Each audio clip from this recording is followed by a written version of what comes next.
Greetings and welcome to Mount Olympus. I am Hercules Invictus, and today on Hercules and the Space Gods, we return to Disclosure Network, New York, with the one, the only, the legendary, the mythical Nick Curto. Greetings, Nick. How are you? Oh, I love my introduction. Thank you, sir, so much for that. That's makes my day. It did. I'm glad and I'm looking forward to today's show. I'll be here if you need me. Thank you so much. You are the best producer anyone could possibly ask for. I really do mean that. Thank you, Okay, Pop. here we go. This is Disclosure Network with Nick Curto. I'm Nick Curto, your host, and Disclosure Network New York is a group that is now in our 28th year of doing one or two meetings a month. We're very ambitious. We have people not only in the Manhattan and New York, Connecticut, New Jersey area, but we have people everywhere. We have them in Europe. We also have members in Hawaii, and they see or experience things, and they send me that information, and then I look at that, read it, and then send it to our members. So it's a very active email list that we have, and it's basically anything you have to do with ETs, about contact information. Perhaps they've photographed something that no one can explain. They'll show that, and I'll put that up there. So it's all of that. We do Zoom meetings also, and we also do face-to-face meetings. We recently had a picnic in Central Park. It's our summer picnic. We just finished that. We had a great time. And we got a picnic table, and wonderful people came, and you can imagine the conversation was amazing. So anyhow, here we are. I've got a wonderful guest. I'm so looking forward to talking to John Gentry. John, welcome, sir. Welcome. Good. Yeah, it's Ventre with a V. Okay, and I got to say, what's behind you now? I see that red Oh, cross with that's what is that. that? Yeah, that's the Knights Templar flag.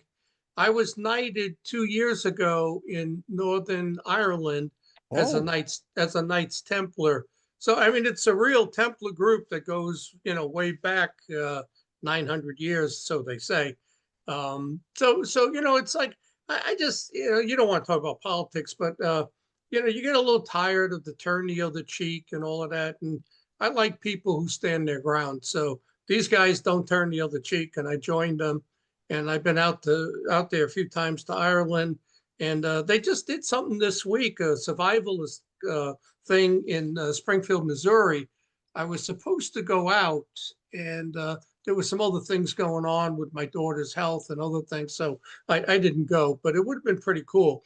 I understand they were. Ireland is an interesting place. I've been there, and I'm half Irish. Yeah. My mother are the O'Sheas from Tipperary, Oh, and my okay. dad is from Atalacana in the middle of Italy's boot. So Yeah. two very different places. And Tipperary was just beautiful, very interesting. They have something called the Rock of Cashel. Have you been there? I don't know about that. Yeah, it depends where it is. This group is in Northern Ireland. Oh, This is no, this. no, no. This would be in the middle Yeah. of the These guys island. are Scot Irish. And Scott. it's Yeah. the Rock of Cashel, just so you know, and I hope you'll go there sometime. Yeah. It's a huge flat field, and then in the middle of it, these gigantic rocks. And upon those big rocks, out of nowhere, they built a monastery, a church, and it's long since abandoned, but it's quite beautiful. And so the tour guide said we would like to go up and walk in the area. I said absolutely. So we were going up the steep rocks to go into the cathedral, and my mother, Irish mother, turns to me and says, "Nick, are you experiencing anything?" And I said, "Mom, yes. What in the world is going on? There's a almost electricity. There's something. I feel as though we're not alone." And she says, "Exactly. That's what I'm feeling too." So isn't that interesting? Yeah. Yeah. Well, they got a lot of great things to see in Ireland. First time I went, I hung out in Dublin for a week, and that was a cool city. And this time, the 2 years ago was Ulster, all the way up north. They had Oh yeah. they're really Scott. They're the Scottish uh, Ulster is what they are.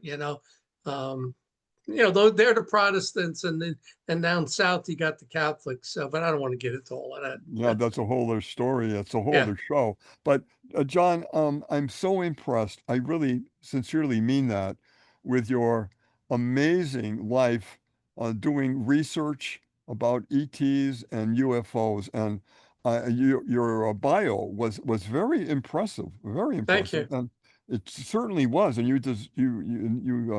I wanted to make sure I said that because really, you've done quite a bit for the movement and to Yeah. enlightenment, and you deserve a thank you for that. Can you just tell our viewers, just very briefly, just touch upon some of the areas in your life dealing with ETs and UFOs that you've been involved with? Well, it's kind of weird. I got involved in this at 41 years old. I didn't know anything about UFOs. I just had written my first book. And they seemed to, when I was doing research on end time prophecy, talking about UFOs, and that's how I got involved. And this interview is going to take some strange turns to the paranormal, also with UFOs. But I joined MUFON in 2007. No, excuse me, in 1998, I joined MUFON. In 99, I went to my first UFO conference in DC, Northern Virginia. I said, well, I might as well go. It's not that far away. And I get back. Well, the first thing, I'm there, I meet this woman, kind of albino looking, and this will come up two other times, and we'll get to that.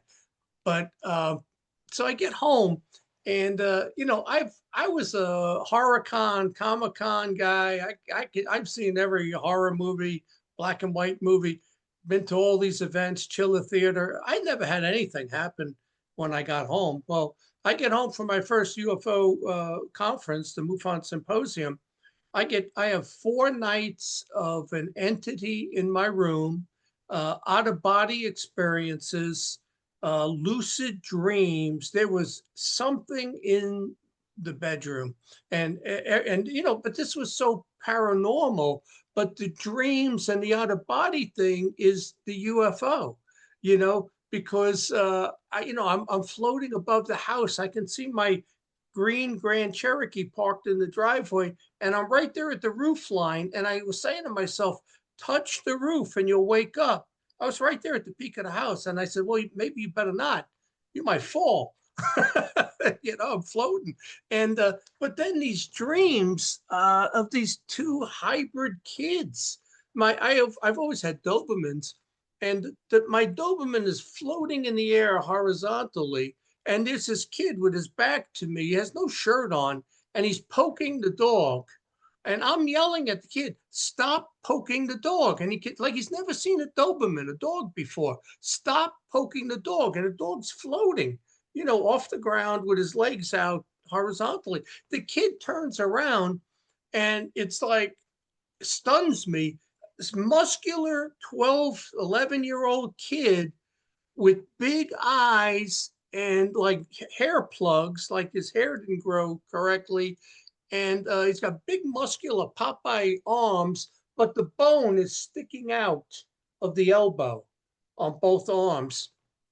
Then there's this other kid. He's dressed in black, like Nosferatu, but he's got this rat boy face and teeth, and his hair is slicked back, and everything's really tight, and he's standing there. And and these are like things that people see during abductions. And there was something in the room, and I would be sleeping, and I would sense that there's this big hairy creature standing next to me, like Cousin It, from the Munsters, Hmm. but it was like 6 feet tall. And I'm waking up like every hour and a half, and I got to go to work. I'm waking up, swinging my arm because I feel it's next to me in the room. I hit the headboard. I almost broke my wrist. Still, I got a lump there where I hit it. And the people at work were saying to me, John, this is 4th of July weekend. And so I go to work. We're off Monday. I go to work the other 4 days. They said, John, you look really tired. I said, I'm not getting any sleep. And I didn't tell them why. I said, I can't sleep at night. This went on for the whole week. Then I drove out was on vacation. The following week, I drove to Jersey, got my kids, brought them back to the house, and it was over with. But it's, it's a question. Why was there this paranormal activity when I went to my first UFO conference? And my girlfriend jumps online. Now, here I am, a MUFON field investigator. I didn't think to jump online and check MUFON's database. Well, she jumped online and checked NUFOC's database. And she said to me that, John, there was a UFO sighting that first night that you got home. There was two, one in Penn State College, the other one in Morgantown, West Virginia. Well, if you draw a line from Morgantown to Penn State, it goes right over my house, directly over my house. So I don't know. Was that, did I get targeted? Did it have something to do with this woman who was very strange looking? And I've met two others like her, different women with albino type features. I met two others years later, and I sat down and had like a 2-hour conversation with each of those. I'll tell you about that later. But yeah, so that was my start into UFOs. Wow. That's Very one heck of a strange. start. Very And amazing. yeah, and I didn't know anything about it, but we'll make sure we get back to shadow people at UFO conferences and these other two women, later in this, because for me, this has been very paranormal. But, other than that, it's kind of funny how it all got going.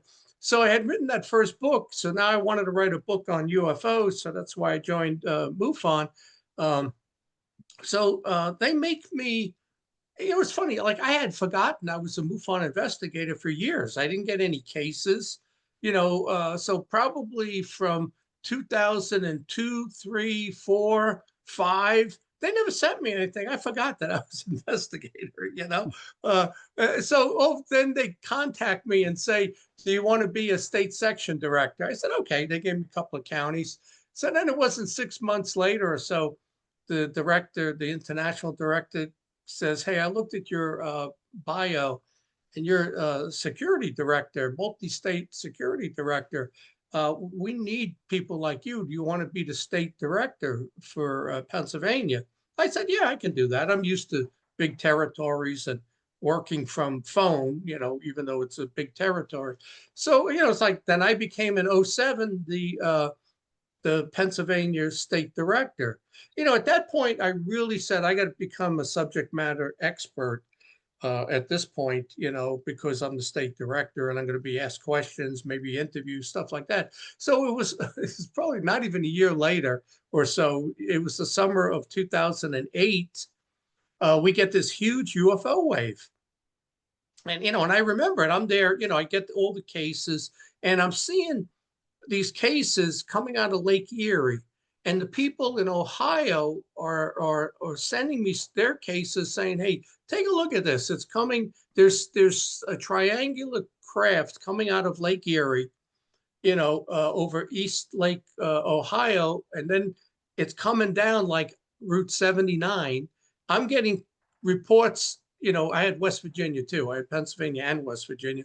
I'm getting UFO reports out of Wheeling, West Virginia. Then I'm getting, like, it made a left-hand turn. I'm getting them out of Pittsburgh. We had a bunch of cases in Pittsburgh, State College, and then over 200 reports in the Philly, mostly Bucks County area. So this thing just exploded. So here, I probably got a year as the state director and a year really doing investigations because they had forgot about me. That's why they got rid of the state director. I guess, he wasn't doing his job. But, that thing explodes. And so now we're doing this, and MUFON, it's 2008, July of 2008. MUFON decides they're going to do a TV series on the Discovery Channel. So they've been working on it for 2 years, and they finally, Hangar 1, the UFO files.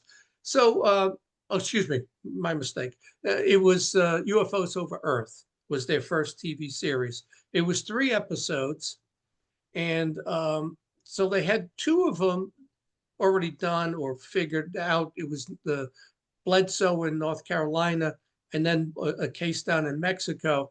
And they said, John, we need another case, and you got this big one right now. So do you want to get on the TV show, and they'll help you, do some of the investigating. The Discovery Channel pay for lab work and stuff like that. So I said, yeah, let's do that. I said, that'd be cool. You really don't want that in the middle of an investigation, having a TV crew going around, because people then, you never know if they're exaggerating, they want to get on TV. It kind of interferes, because it was in the newspapers, it was on every news channel. It was unbelievable what was going on. We ended up with, as a state, we were getting 92, 93 cases a year. In that one area, that case that lasted from April to July, we got 253 reports. Wow, that's incredible. Yeah, it exploded. So we did the TV series, and there were two cases in particular. This woman, Denise Merter, she saw a triangular craft with three lights on it, and she saw it like 4 or 5 times. And each time the dog would wake her up, it was like 4 in the morning. The dog would start barking, and she this time decided to go into her backyard. And there it is, like 500 feet away, let's say, hovering, triangular craft with a light in the center, 3 lights, a light on each end. And it hovers over the house, and then it drops these metallic sprinkles into her tree. And she said, John, it looked like Christmas. The tree was just like lit up. And then they got like a magnet, like they got sucked back up. It was like a magnet, though. It wasn't air that sucked it in. They got sucked back up. So I wonder what that was. I mean, what you're talking about, that's new to me. I've never heard that before. yeah, well, yeah, but you know what? There was a witness about 20 miles away who contacted me, and he said he saw the same thing, not at her house, but he saw that with his father from their backyard or something, the same thing. But there were so many witnesses. But what we did was we took the leaves from that tree, and then sample leaves from another tree in the yard, one out front, another one down the street. And her tree came back with high levels of boron on them, a high level of magnesium too, but boron, not boric acid, like fertilizer, and, not anything from fireworks. Well, this was even before 4th of July. This is back in May and stuff, So we had that, and the Discovery Channel paid for that, which was good. They sent it to 3 different labs that came back with 3 different reports, because they checked for different stuff. So you got the one lab gave us boron. The other lab said the leaves were subject to high heat or radiation, and it released the natural enzyme called anthocyanin. So something happened to these leaves. The third report came back from Ohio, and they said that there was something on the leaves, and it was like crystallized. And I got Linda Moulton Howe involved in it, and she said, John, I had a case like this back in San Antonio. She goes, this is similar. And but it turned out to be bird urine is what that one was, once they finalized all of the looking at it. But so there's a really good case, right? So now the second case was that we did for the show was about 10 miles away.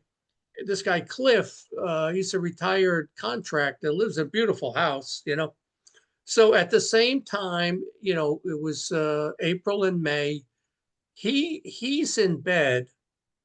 He sleeps in a separate room from his wife because he snores, but he's laying in bed, and the dog starts barking, same thing. He wakes up, it's like 4 in the morning. He looks out his window. He sees this large craft. I think it was 5-sided, 5 or 6-sided. It wasn't the Pentagon. It was a 6-sided craft floating. But he said, John, it was moving like 10, 15 miles an hour. He goes, I don't know how it stayed up if it wasn't a hot air balloon. But he said it wasn't. And he said it was huge. He said it was the size of an aircraft carrier. It was at least an acre in size.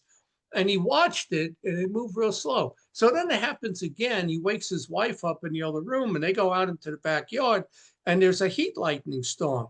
So when the lightning goes off, he can see the craft now. And Wow. he said it was like 6 triangular UFOs, and Denise said they were triangular, docked together like that. So when the lightning went off, he could see the lightning from in between the seams, of Incredible. the ship, like it was a mothership. And then he said he could also, as it moved away, he could see all these things on top, like a pincushion, all these projectile, things Hmm. sticking out, antennas and stuff. So the investigator, Bob Gardner, and he was the lead investigator there in Bucks County because I'm 250 miles away. He got cleared. He went up to the Philly airport. And so he says, look, we got something on this day at this time.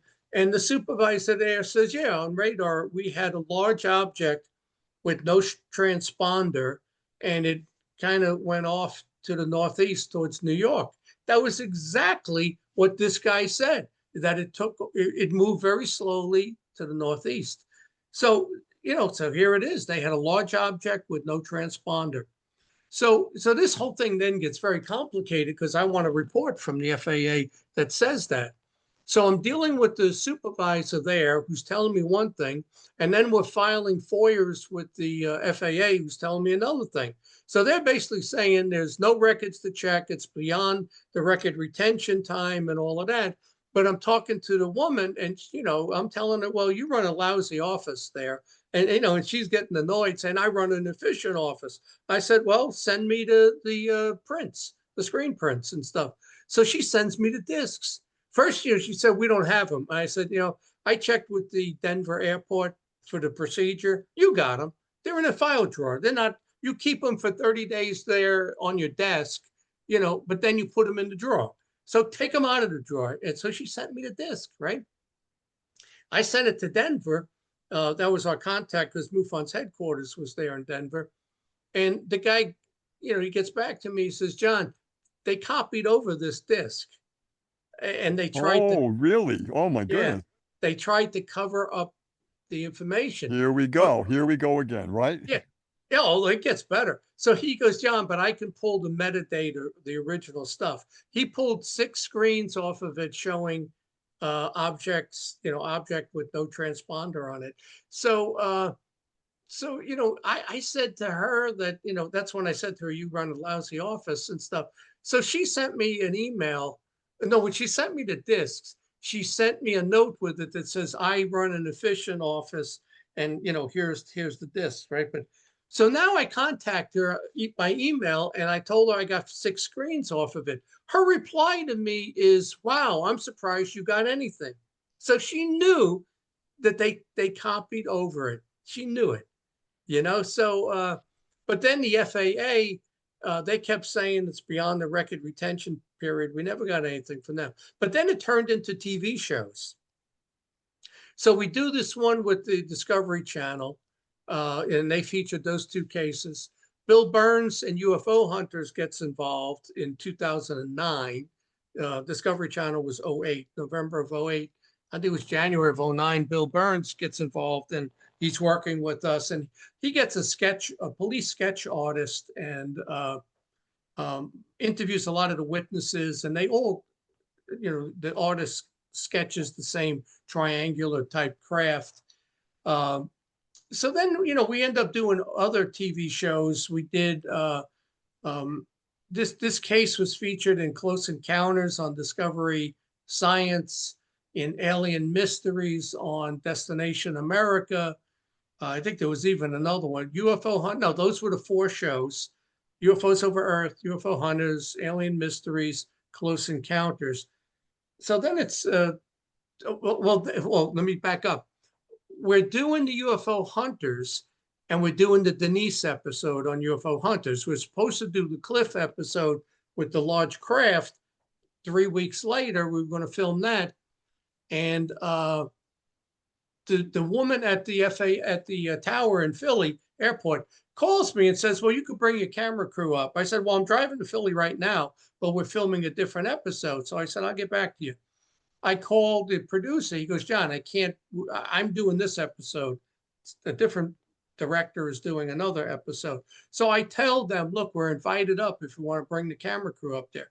So the guy from History Channel, Kevin Barry, I talked to him. He says, all right, I'll get back to you. He calls me back while I'm driving, 40 minutes later. And he says, John, I got bad news. Well, he said, first of all, the New York FAA said you're not allowed to go up to the tower. Do not approach the tower in Philly. So I said, okay. Then 20 minutes later, he calls me back and he says, John, I got bad news. History Channel is canceling that episode. I said, what? Because we had radar. We had the radar. So they canceled that episode and Oh, uh, brother. they Oh, never UFO hunters never did that one. And it was only like 3 episodes later they did Dulce, New Mexico, the underground bases, and UFO hunters was taken off the air. John, with everything you just said, I want your opinion on this. Why has it been so repressed? Why has this whole subject been just so buried on so many different levels when you get, as you're saying, citizens with their own eyes and ears are seeing and recording amazing UFO encounters.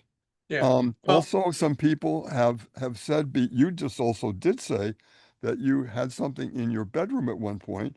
I yeah, have had an interview where the gentleman said, Nick, what I saw when I woke up were, it looked like praying mantises, yeah. and they were very close to my face, and they Wow. had tentacles, and there were a few of them, and they were touching me. Ugh. Can you imagine? He said, Nick, I don't drink. I'm telling you what I saw. Well, And neither do I. I don't drink, I don't smoke, no, I don't gamble, I don't take drugs.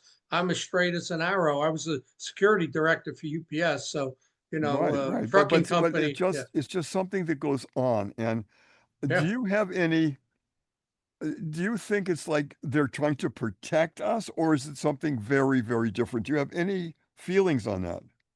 Well, whatever the truth is, the government's covering it up, and whatever the truth is, I think it's not what we think it is. Everybody, because they fly, they look up, right? They're Yep. looking up. That's where the government wants you to look with Project Blue Book and all of and there's a lot of fake information put out by the CIA and the government, but they got you looking up, but that's not where they are. There You you know, go. I want to get into what you're saying right now. yeah, Yep. yeah, they want you looking up because they're really down. Look where they In the are, not where they ocean. tell you. Yeah, in the oceans, in mountains like Mount Shasta, Yep. and underground in these huge cave systems, and even in the continental shelf. I mean, we used to hide submarines there on the shelf, and there are cave systems and stuff there. I know. So, that question becomes, well, did they come from space and they've been here a very long time, or is there another species on this planet? And from Atlantis or Lemuria or something to that extent that has developed, parallel to humans. You But can't discount that. You absolutely can't no, discount what you just said. I think it's coming from below. I don't think it's coming from above. I don't think that they're from space. So I but would then say, in my opinion, it's both. it could be. But as far as I know, there has never been a sighting of UFOs coming to us from deep space. You got Oumuamua, you got this other one now that they're talking about Oh that's yeah. coming, I don't even know the name on that one. But those are asteroids. They're not spacecraft. But there are no big records of seeing UFOs approaching. From the STSs, it's always you see them coming out of our atmosphere. They're always here, or they're around the space station, that type of thing. But you never get pictures of them, well, coming from deep space like a comet or an asteroid that's discovered, and they've got all this technology looking because they're trying to catalog every asteroid. I'm not aware of any that have been seen in deep space coming this way, but they tell you about these little ones here. But then you get into the whole interdimensional, that thing, Yep. into the hollow earth, all the hollow earth theory, which is very interesting. I just really started researching that this past month. And, then you get into the demonic side. Is this the Nephilim, the fallen angels, the Nephilim? It was very strange. I read a book. Well, first, let me back up. Back in November last year, the MUFON Journal had Barry Downing. He wrote those books, The Bible and UFOs. And he's going on, he writes a couple of articles for the journal, and he's praising Lou Elizondo, and he's praising ancient aliens. And, my feeling is it's, when I watch that show, it's not ancient aliens, it's ancient deities that they're talking about from back in the old, Mesopotamia, Babylon, Egypt. Those were fallen angels and demonic creatures that had immense power. That's what was going on, back then. It's not ancient aliens; it's ancient deities. So I don't know. I don't. That's why I say I think the answer is something you absolutely don't expect, like they're interdimensional or they're demonic. But then I'm reading this book, right? So first I write a rebuttal. Well, first, no, let me go back. I'm reading this book. It's written by a priest talking about UFOs, and it gets to at the end, and he makes a comment. He says that angels and demons are interdimensional, and he believes the UFO thing is interdimensional. But he says when they appear in our physical realm, they're now in a physical realm, three-dimensional. They can't fly like Superman, like God can put them wherever he wants to put them, right? But once they're here, they got to get around.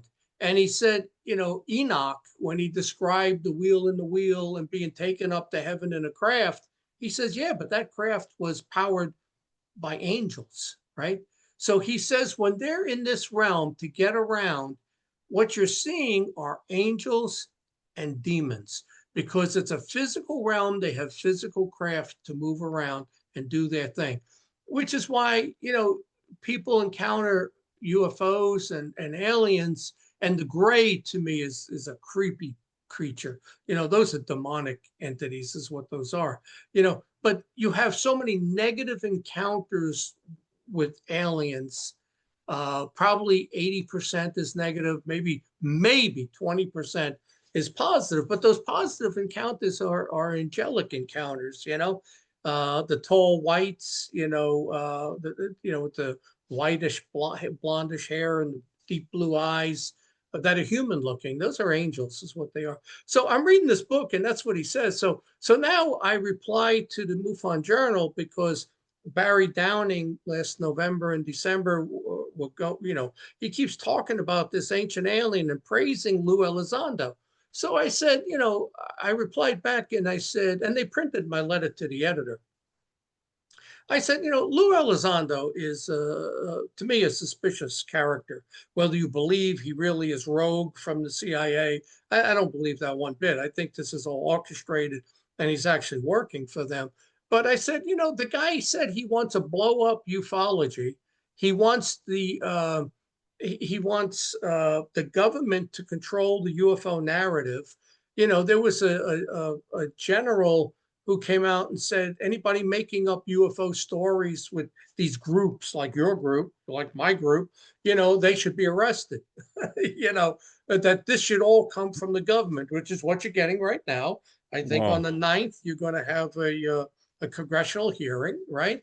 I'm getting red lights. The moment you said that, I'm getting these red warning lights right away. Yeah, no, I agree. There's something wrong with it. But then there was something he said in September. I think it was 2 years ago, New York Times interview, Elizondo, he makes this comment that people think that these UFOs and aliens are monsters from space, but they're actually our neighbors. And he left it at that.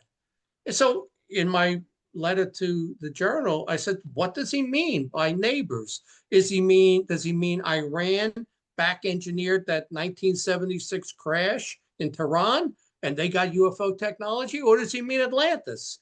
What do you mean by our neighbors? And he's never answered that, and I kind of said that mockingly until, like I said, I'm doing all this research on the hollow earth now because I find it interesting. And boy, oh boy, these books I've read, these guys are saying that the UFO is from underneath. It's from it's not from space. And the one author was adamant that this is not aliens from space. This is something on this planet that has always been here, and that's You talk about yeah, the Antarctic, yeah, which is, yeah, oh my God. And the more you read and research that area, as you know, and Admiral Byrd, yeah, and that story, which yep, is real. It's been documented, and the yeah, fact that they had many months' supplies and a lot of ships and crew, and they come back very, very early with their tail between their legs, yeah, and then they're blocked from saying what happened. But what some of it filtered out that they were attacked. yeah, And that's another, when you're talking about underground, well, under the ice also. yeah. Well, that was project. Oh, not paperclip. Let me think. What was that project called? Oh, It was December 46 into 47. It was a 6 month project where they went to Antarctica. But right. you bring 4,700 troops, an aircraft carrier, uh, 13 vessels, and 33 planes. There you go. Right. Does that Right. make sense to you? Does that sound right? No, No, no, that was a military mission you to bet. find the Unit 211 that Hitler had under the ice, where his subs would go because he found something under there. Whether it was somewhere and they had to go under the ice, and then it was into these openings and these caverns, and that you were able to then get out. But something was discovered there, and could be some of what Hitler's. They had some crazy technology they were working on, and we're lucky we got the war ended when it did. I think if it lasted 6 months longer, Nazi Germany would have won. Well, I agree with you. And think of Yeah, that. And I think there was a movie that kind of portrayed the fact that we lost. And when you think of the advanced technical equipment, the advanced technical that they got, you're yeah. absolutely right. It was a matter of time. Yeah, but Byrd lost a couple of planes. I mean, I even got the names of the four guys that were killed. There was three in December and one in January. And so it's a 6 month mission that lasts 2 months. They turn around. On the way back, they stop in Argentina, and the El Mercurio newspaper interviews Byrd, and he says that they are able to fly from pole to pole, and an attack may be imminent on the United States. That's what Whoa. he said to the newspaper. Incredible. Yeah. Absolutely, absolutely incredible. And then That, they told him to stop talking about it, so they right. kind of silenced him. But here's something else I found out in doing this Hollow Earth research. In this one book, he says then in 1952. Congress discussed testing atomic bombs. They were blowing them up in Bikini Atoll and in the South Pacific.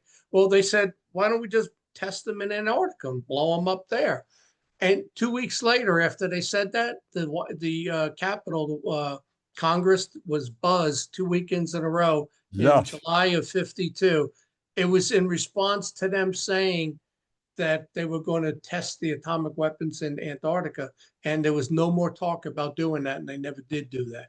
John, think of that. Think of what you just said. That Yeah. is absolutely mind-blowing that that Yep. actually happened. Yeah. Yeah. And Yeah. then you signed a treaty, I think in 1959, that no nation, I think it was the 12 biggest countries signed it, that you can't develop Antarctica, that to leave it pure. You can have a scientific station there, but there's not to be anything done in Antarctica. Nobody can claim it, that type of thing. Because I think we were told, get the hell out.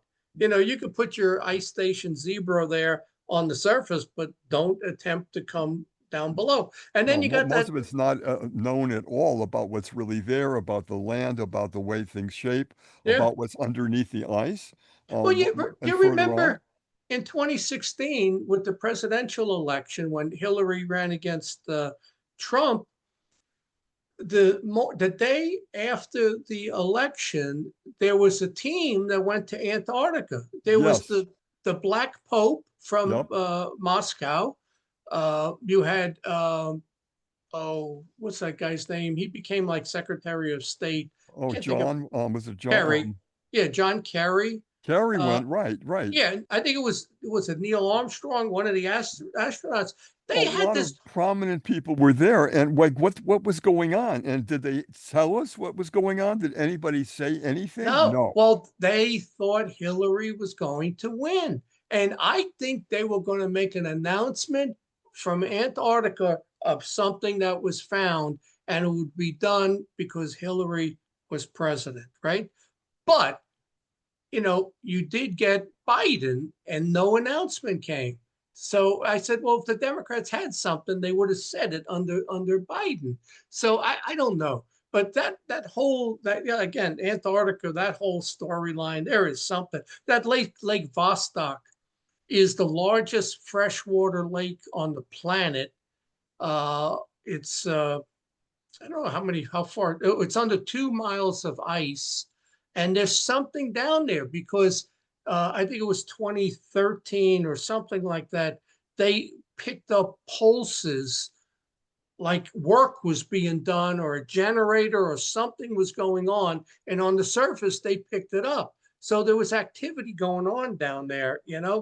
But it's a really closed, perfectly closed ecosystem under the ice. Hmm. Unless we find a way to get in there and then we contaminated it. But there's something going on. I've always believed maybe they found a UFO. Maybe they found Antarctica. I mean, they found Atlantis. It could have been, that might have been where it was located. It could have Because been a years city ago, down there. I think that Admiral Byrd was talking about a city at one point. I yeah, mean, it's just it's amazing what is being held from us. And again, yeah, it's really it's control. The bottom line is yeah, control. I wanted to bring up Val Thor, the Val Thor story. Are you yeah. familiar with that? Yeah, I'm familiar with it, and I've What do looked you at think of it. that? Because that's a question of someone who was coming, who was representing from a Yeah, different planet, and he was saying that I'm here to offer advanced technologies on many different levels, but in exchange for all the major countries promising that they'll stop anything to do with nuclear. yeah, Because you're like children playing with fire. We yeah. have to make sure. And they said, and one of the reasons he said that, he said that those nuclear blasts don't just stop on our planet, they go further out in space, and that they were having problems interfering with other beings in other places. And Well, that was one of the things he had said. yeah, I think that what it interferes with, because I don't think it would interfere with other planets because it's too far away. It interferes with dimensions because Yes, this yes. whole interdimensional thing has to do with Earth. I think we are the most richest planet, developed, etc. A lot centers around this planet. And I think that when you blow off those weapons, the testing and stuff, you're just disrupting the frequencies and everything that they use to move around. It's probably cataclysmic for them. But that whole story, what the one thing that stuck with me with Val Thor was that what he said was on it was his people. I think they were from Venus, and that when they first came to Earth, we had no fingerprints, and they genetically engineered fingerprints into humans so we can identify you. Now, he didn't say for abductions, but that's what I read into it. Why do you Interesting. want to identify us? You gave us fingerprints to identify us. It could be for abductions, Very interesting. I never heard that theory Yeah. before, but that really, thank you for that. Wow. Yeah, that was one of the things that he had said. But I'm familiar with the whole story and everything. But yeah, I don't know when it gets into, we want you to give up your nuclear stuff. That was the same thing they told Eisenhower when he Yes. met with them at Muroc. Was it Muroc Think of Air that, though. Force? Think of just that what you just said, that Eisenhower, they said he was going for dental work, if you remember. Yeah, yeah. And even at that point, I thought, really? There was just something wrong with the story. Oh, yeah, definitely. It was a made-up story. He disappeared for 2 days for dental work. I mean, Right. I've got caps, I've had root canals. Somehow, no. No, it doesn't hold water. It don't take 2 days for you to recover from that, when you got all that responsibility. So, But he was and meeting. There was a meeting going on. I can't yeah, remember which base it was, but it, yeah, yeah, it was yeah, it was at Palm Springs. The yes. Muroc was the old name. I don't know what they call it today, but it was Muroc Air Force Base. But it's funny, when I did the Hangar One TV series, that was the teaser reel that we submitted, was the Eisenhower meeting with the tall whites, Yep, yep. and asking us to get rid of nukes. In exchange, they would give us technology and vaccines and different stuff like that. That was the teaser reel that they decided to do the show with, when we filmed that, which was pretty cool. Yeah, but that it says on the under part of that is that they not only are monitoring us, and that particular group was caring Yeah, about us, and not wanting us to obliviate ourselves and our beautiful planet. yeah, It just rings true and the Eisenhower encounter is one, and also there's others too, the Valthor. Uh, it goes on, and yeah. Well, it's all it's those just encounters in California at that big rock and all of that, yep. with Adamski and those people, it was all that, kind of new age beliefs that they're here to protect us and help us and save the planet. But I get suspicious when they're giving you a political message like that.